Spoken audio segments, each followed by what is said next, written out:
자, 안녕하세요. AP투자연구소 이세훈 전략팀장입니다. 오늘 함께 살펴볼 종목 SK이노베이션이고요. 코드번호 096770, 현재 시각 2020년 8월 26일 수요일 11시 23분을 지나가고 있습니다.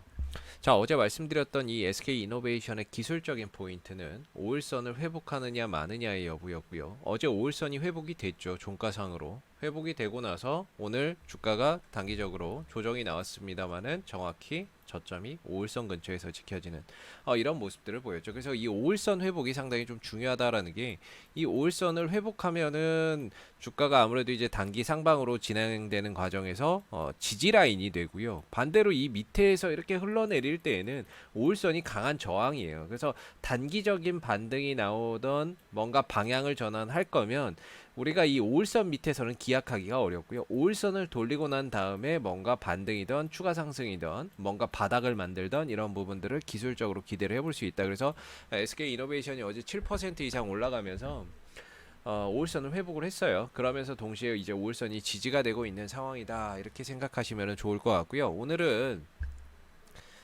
이거에 대해서 좀 이야기를 해볼까 합니다. 이 배터리 데이, 배터리 데이에 대해서 이야기를 한번 해볼까 하는데요. 뭐 결론은 9월 22일이죠. 9월 22일 날, 이 테슬라가 배터리를 배터리를 공개한다는 건데, 전기차 배터리나 이런 것들을 공개를 한다는 거거든요. 근데 사실 이게 우리나라 입장에서는 결코 좋을 수 없는 내용입니다. 우리나라 이 배터리 2차 전지 업체 입장에서 봤을 때는 결코 좋을 수 없는 이런 이제 발표일 것 같아요. 중요한 거는 뭐 은나노다, 뭐 이런 나노 뭡니까, 나노 와이어 기술이 접목된 배터리를 보일 것이다, 뭐 이런 이야기도 있고, 한 측에서는 테슬라, 전기차 시장 점유율 1위인 테슬라와 그 다음에 배터리 시장 점유율 2위인 CATL이 손을 잡아서 뭔가 이제 공개를 할 것이다. LFP 리튬 인산철을 바탕으로 한 뭐 배터리를 공개할 것이다. 별의별 이야기가 다 나오고 있었지만 아직 우리가 저 부분이 어떤 내용으로 발표될지는 알 수는 없습니다. 알 수는 없는데, 어찌됐던 저 부분이 국내 배터리 업체에서는 다소 악재가 될 수밖에 없는 요인이라고 봐요. 이유는 쉽게 말해서 SK이노베이션이 테슬라에 공급을 하진 않습니다. 아시죠? SK이노베이션이 테슬라에 뭔가 이렇게 이 배터리를 공급하거나 그러지는 않습니다. 뭐 SK이노베이션은 포드나 폭스바겐 이런 쪽에 이제 공급을 하죠. 폭스바겐 쪽에 공급을 하고 있는데, 이쪽에 공급을 하진 않지만 결과적으로 이 테슬라가 배터리를 만든다는 거, 전기차도 만들어내고 있지만 더불어서 배터리도 같이 만들겠다는 거거든요. 전기차도 만들고 배터리도 만들어내겠다는 거예요. 그랬을 때 과연 우리나라 이 배터리 업체의 입장에서 보면 경쟁자가 하나가 더 생기는 거잖아요. 경쟁자가. 안 그래도 지금 중국하고 박 터지게 싸우고 있는 상황인데 거기에 경쟁자가 하나가 더 생긴다는 거지 않습니까? 그러면 시장에 파이가 있다라고 한다면 지금은 LG화학, 뭐 CATL, 뭐 삼성 SDI, 뭐 이렇게 골고루 나눠 먹고 있는데 결국에 경쟁자가 하나가 더 껴. 그러면 나머지 이제 업체들이 먹을 수 있는 이런 시장 점유율이 당연히 좀 줄어들겠죠. 그렇게 되면은 아무래도 이런 우리 국내 기업에게는 다소 악재가 될 수밖에 없는, 또는 불확실성 요소가 될 수밖에 없는 내용이다라고 생각을 하시면 될 것 같습니다. 경쟁자가 하나가 더 생기는 거니까는요. 그건 좋을 게 없죠. 그래서 이제 9월 22일 날 이 배터리 데이에서 뭔가 이제 발표를 하는데, 사실 이 배터리가 표준이 없어요, 여러분들. 배터리가 잘 생각해 보시면 뭔가 이 기준에 맞춰서 만들어라라고 하는 이런 표준이 없습니다. 그렇기 때문에 결국에 이 배터리의 핵심은 두 가지예요. 싸야 돼요. 가격, 싸다. 싸면 됩니다. 싸기만 하면 되는 게 아니고 싸면서 또 뭐가 있어야 돼요? 에너지 효율이 높아야 돼요. 다시 지워드릴게요. 지워서 에너지 밀도가 높아서, 에너지 밀도나 이런 밀도가 높아서 멀리 가야 됩니다. 오래 가야 되고 멀리 가야 됩니다. 주행거리. 이 두 가지만 충족하면 됩니다.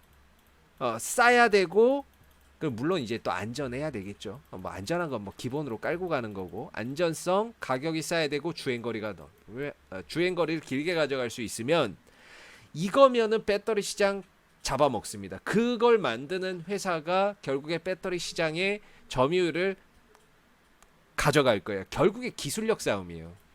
기술력 싸움입니다. 우리나라 LG화학이 NCM이죠.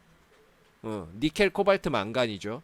그 다음에 SK이노베이션도 NCM입니다. 니켈, NCM이요. 니켈, 코발트, 망간인데 최근에 SK이노베이션이 뭘 만들어냈어요? 니켈 함유량을 9로 올리고 반대로 코발트하고 망간은 2분의 1 정도. 9 반반이라고 하더라고요. 9 반반. 그래서 9 반반이라고 하더라고요. 그래서 그러면서 동시에 이제 안전성을 높인 이런 기술을 또 발표를 했죠. 결국에 기술력 싸움이에요. SK이노베이션도 계속 기술 만들어내고 있고 테슬라도 기술 만들어내고 있고 중국도 기술을 만들어내고 있습니다. 그래서 누가 이 싸고 멀리 가고 안전한 배터리를 만들어내느냐에 따라서 결국에 이제 시장 점유율을 누가 가져가느냐의 문제인 것 같은데요.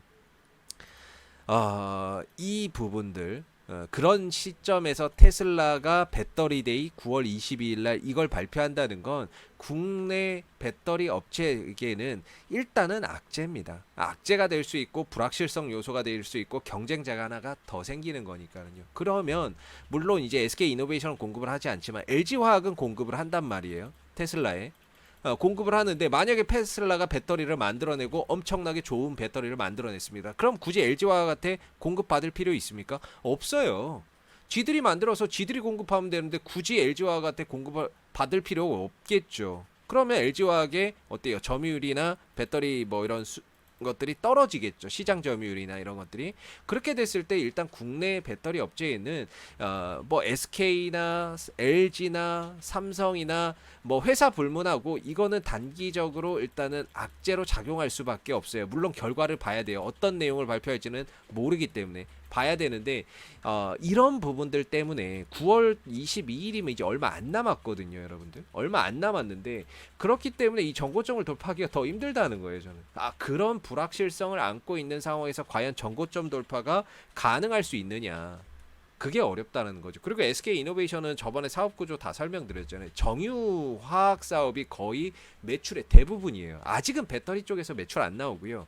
그리고 매출이 아니고 실적이나 이런 것들이 크게 나오지 않고 있는 적자가 계속되고 있는 상황이고 지금 핵심은 결국에 정유화학이거든요. 그런 상황에서 계속 연구개발하는데 돈 쓰고 미국에 공장 만드는데 계속 돈 쓰고 있는 거예요.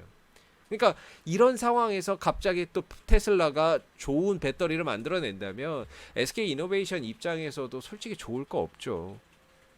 경쟁자가 하나 더 늘어나고 나보다 더 좋은 기술력을 가진 배터리를 공개한다는데 우리나라 이 배터리 3사가 당연히 다 악재가 될 수밖에 없는 부분입니다. 그래서 일단 SK이노베이션은 이전에 소송건에 대해서도 어제 말씀을 드렸고 오늘은 이 배터리 데이에 대해서도 말씀을 드렸는데 그래서 좀 더 기술적으로 보셔라. 아직 실적이 바탕이 되지 않는다. 그리고 다음 달에 배터리 데이나 이런 이슈가 있는데 정고점을 넘어간다. 그거는 솔직히 좀 기대하기가 너무 어렵지 않느냐. 그래서 지금은 5일선을 좀 돌려놨기 때문에 단기 하락에서 단기 상방으로 좀 돌아갈 수 있는 부분이고 단기 상방으로 갈 때 18만 5천 원대가 강한 저항대로 작용을 할 것이다. 저는 이렇게 계속해서 말씀을 드리고 있는 부분이거든요. 그래서 정고점을 넘어갈까요? 그러는데 정고점 넘어갈 수도 있겠죠. 근데 그런 가능성이 상대적으로 좀 떨어진다는 거죠. 이런 배터리 데이나 소송건들이 줄줄이 지금 있기 때문에 그래서 어느 정도 반등을 이용해서 이런 부분들이 돌파가 되기는 좀 어렵기 때문에 기술적 반등을 이용해서 어느 정도 리스크 관리를 좀 하면서 우리가 마음 편히 배터리 데이나 이런 것들에서 어떤 내용이 발표되는지를 보고 그 다음에 투자를 할지 말지를 결정을 해도 늦지 않는다. 그래서 지금은 어찌됐든 기술적으로는 단기 반등을 한번 모색해 볼 수 있는 구간이다. 이렇게 말씀드리도록 할게요. 자, 앞으로도 SK이노베이션은 이슈가 생길 때마다요. 지속적으로 또 영상 올려드리고 있으니까는요. 좋아요와 구독 한번 눌러주시고 오늘 영상은 여기서 마무리하도록 하겠습니다. 감사합니다. 그리고 네이버에서 AP투자연구소를 검색하시면 웹사이트 상단에 AP투자연구소 홈페이지 링크가 나옵니다. 클릭하시면 AP투자연구소 홈페이지로 접속을 하실 수가 있는데요. 가운데 2020 무료 추천 종목 카테고리에 2020 무료 추천 종목을 클릭하시게 되면 소장님께서 매일매일 국내외 시황에 대한 실시간 브리핑과 함께 댓글로 무료 추천 종목을 제공을 해드리고 있습니다. 추천 종목에 대해서는 매수가와 목표가, 손절가가 함께 제공이 되기 때문에 종목이 필요하신 분들은 홈페이지에 오셔서 많은 도움 받아 가시면 좋겠습니다. 감사합니다.